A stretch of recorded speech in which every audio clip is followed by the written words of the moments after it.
अब की बार 400 पार। अब की बार अब की बार अब की बार लोकसभा चुनाव की तारीखों का ऐलान नहीं हुआ है, लेकिन बीजेपी ने प्रचार अभियान की शुरुआत कर दी है। खुद पीएम मोदी इस अभियान को लीड कर रहे हैं।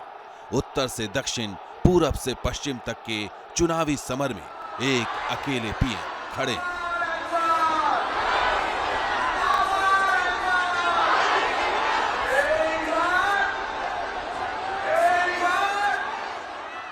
आज अंतर कथा में बात करेंगे पीएम मोदी के इसी मिशन की, जिसे उन्होंने मिशन 400 पार को पाने के लिए शुरू किया और दिखा दिया कि उनके आगे टिकना विपक्ष के बस की बात नहीं।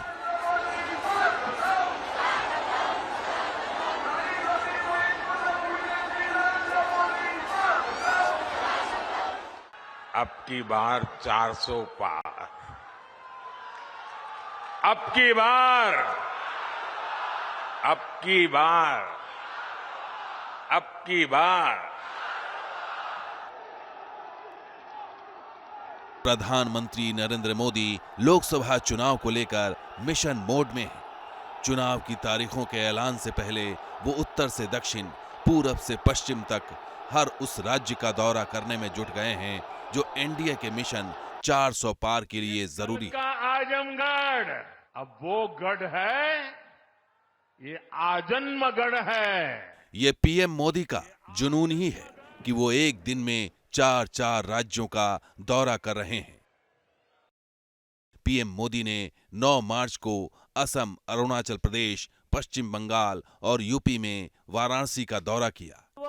यूं तो पीएम मोदी ने अपने चुनावी अभियान की शुरुआत 1 मार्च से ही शुरू कर दी थी।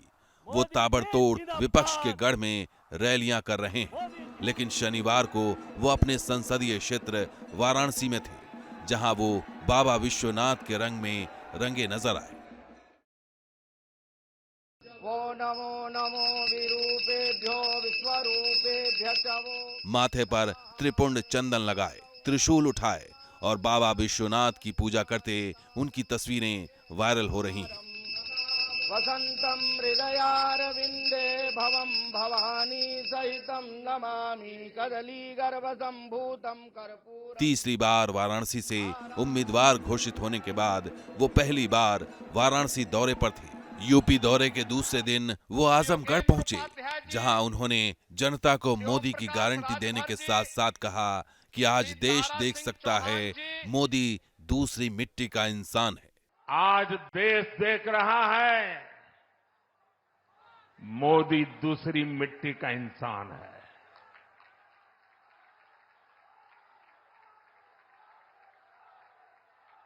उन्नीस में भी जो हमने शिलान्यास किए वो चुनाव के लिए नहीं किए थे। आज उसको धरातल पर उतरते हुए देख सकते हैं, उद्घाटन कर चुके हैं। और आज 24 में भी कोई मेहरबानी करके इसको चुनाव के चश्मों से न देखें। ये विकास की मेरी अनंत यात्रा का अभियान है।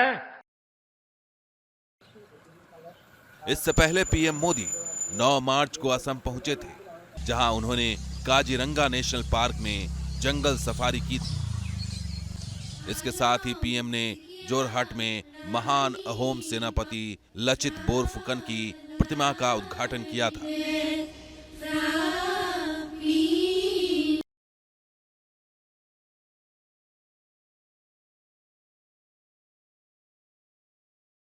ईटानगर में पीएम मोदी का जोरदार स्वागत हुआ था। यहां सड़क पर लोगों की कतारें लगी थीं।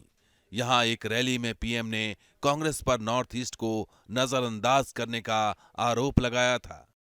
कांग्रेस ने तो बॉर्डर के गांवों को भी नजरअंदाज कर उन्हें देश का लेकर अपने हाल पर छोड़ दिया था। हमने इन्हें आखिरी गांव नहीं, मेरे लिए तो ये देश का प्रथम गांव है, प्रथम फर्स्ट विलेज। इसके बाद पीएम मोदी 9 दिनों में तीसरी बार पश्चिम बंगाल के दौरे पर पहुंचे। सिलीगुड़ी में उन्होंने टीएमसी और कांग्रेस को परिवारवाद के मुद्दे पर आड़े हाथों लिया। टीएमसी वालों को भतीजे की चिंता है, कांग्रेस वालों को अपने शाही परिवार के बेटे बेटी को आगे बढ़ाना है, लेफ्ट वालों को इन दोनों के साथ तालमेल बनाए रखना है ताकि उसकी भी गाड़ी चलती रहे। इन लोगों को आपके बच्चों की परवाह नहीं है। इससे पहले पीएम मोदी ने मार्च महीने की शुरुआत में पश्चिम बंगाल के साथ साथ बिहार और झारखंड का धुआंधार दौरा किया था। फिर शुरू हुआ उनका 12 राज्य और केंद्र शासित प्रदेशों का तूफानी दौरा।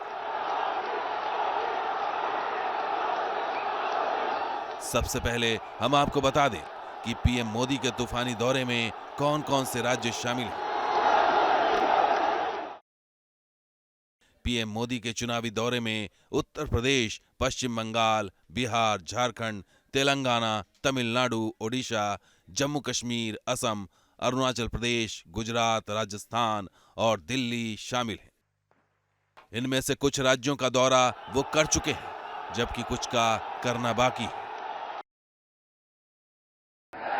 भारत माता की फिर एक बार 400 पार के लक्ष्य को पाने के लिए पीएम मोदी 4 मार्च को जब दक्षिण भारत के तेलंगाना पहुंचे थे, उन्होंने आदिलाबाद, तो 5 मार्च को वो संगारेड्डी में परिवारवाद के खिलाफ विपक्ष पर बरसे। तेलंगाना के लोग ये जान चुके हैं कि परिवारवादी पार्टियों के चेहरे अलग हो सकते हैं, लेकिन चरित्र एक ही होता है। और ये चरित्र क्या है? 2 पक्की चीजें हैं उनके चरित्र में, एक झूठ, दूसरा लूट। तेलंगाना की धरती पर ही पीएम मोदी ने मेरा भारत मेरा परिवार का नारा देकर आरजेडी और कांग्रेस के खिलाफ मुहिम छेड़ दी थी। देश के कोटि कोटि लोग मुझे अपना मानते हैं, अपने परिवार के सदस्य की तरह मुझे प्यार करते हैं, और इसलिए मैं कहता हूं 140 करोड़ देशवासी यही मेरा परिवार है।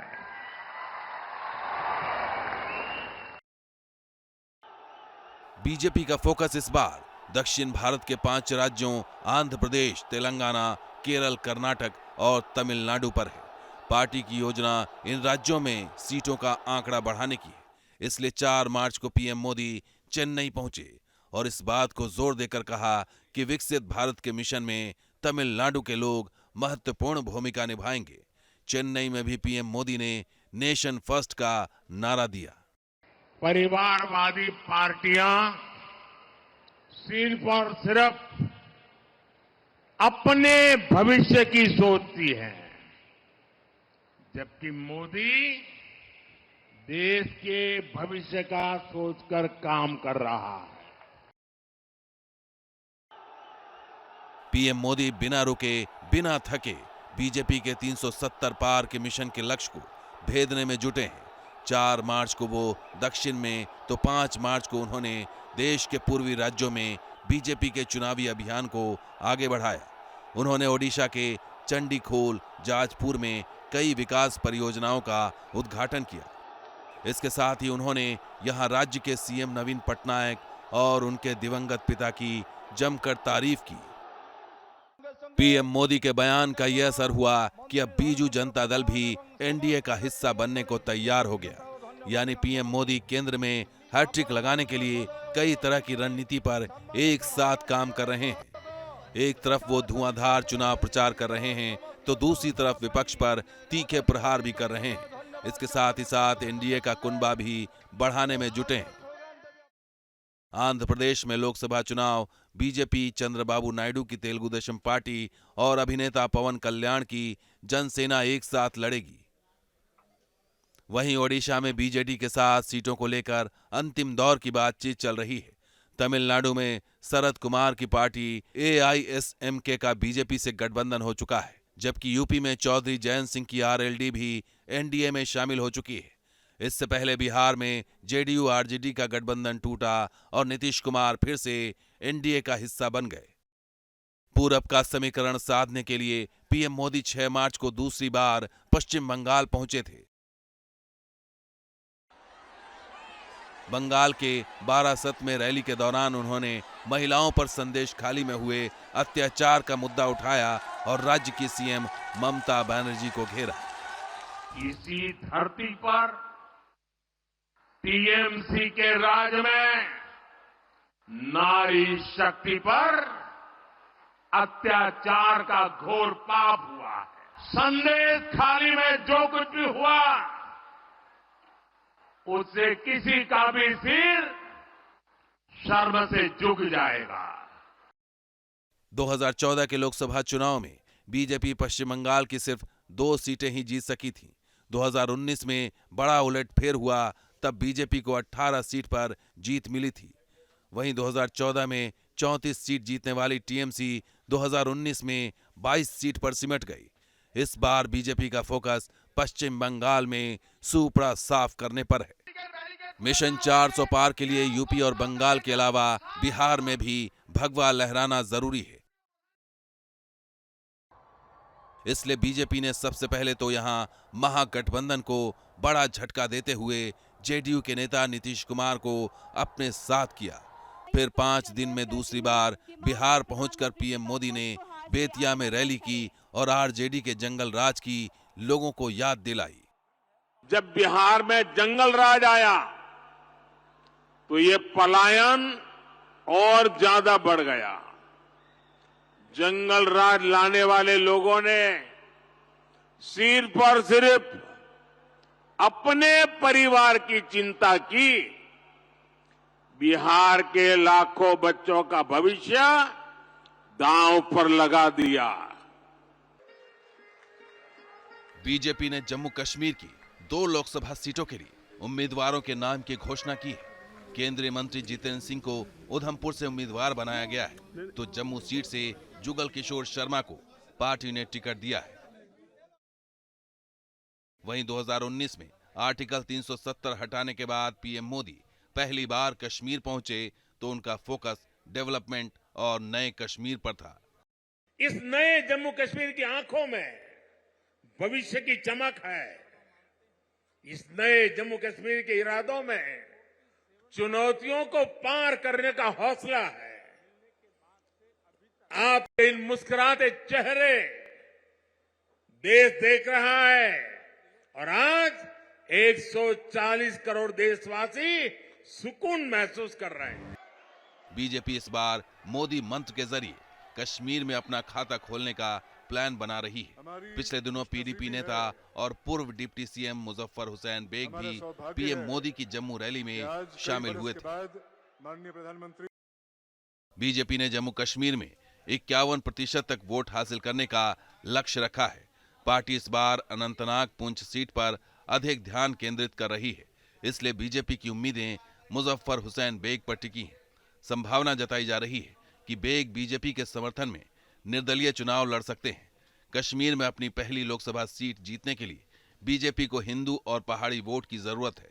बीजेपी ने भाषाई पहाड़ी समुदाय को अनुसूचित जनजाति का दर्जा देने का फैसला किया है। बीजेपी को उम्मीद है कि यह कदम उसे घाटी में खाता खोलने में मदद करेगा। यही वजह है कि लोकसभा चुनाव की तारीखों का ऐलान होने से पहले ही पीएम मोदी श्रीनगर दौरे पर पहुंचे थे। वहीं यूपी से लौटने के बाद भी पीएम मोदी का चुनावी मिशन जारी रहेगा। वो 11 मार्च को दिल्ली के पूसा में नमो ड्रोन दीदी और लखपति दीदी से संबंधित कार्यक्रम में शामिल होंगे। इसी दिन प्रधानमंत्री द्वारका एक्सप्रेसवे के हरियाणा खंड का उद्घाटन भी करेंगे। 12 मार्च को प्रधानमंत्री गुजरात के साबरमती की यात्रा के लिए निकलेंगे। हालांकि बाद में वो पोखरण का दौरा करने के लिए राजस्थान भी जाएंगे। वहीं 13 मार्च को पीएम मोदी वीडियो कॉन्फ्रेंसिंग के जरिए गुजरात और असम में 3 सेमीकंडक्टर परियोजनाओं की आधारशिला रखेंगे। साफ है, पीएम मोदी ने लोकसभा चुनाव प्रचार की कमान खुद अपने हाथों में ले रखी है। इसी के तहत वो चुनाव से पहले परियोजनाओं की सौगात लेकर हर राज्य पहुंच रहे हैं। साथ ही साथ इस बात की भी हुंकार भर रहे हैं, देश देख रहा है मोदी किस मिट्टी का बना है और एक अकेला कितनों पर भारी पड़ रहा है।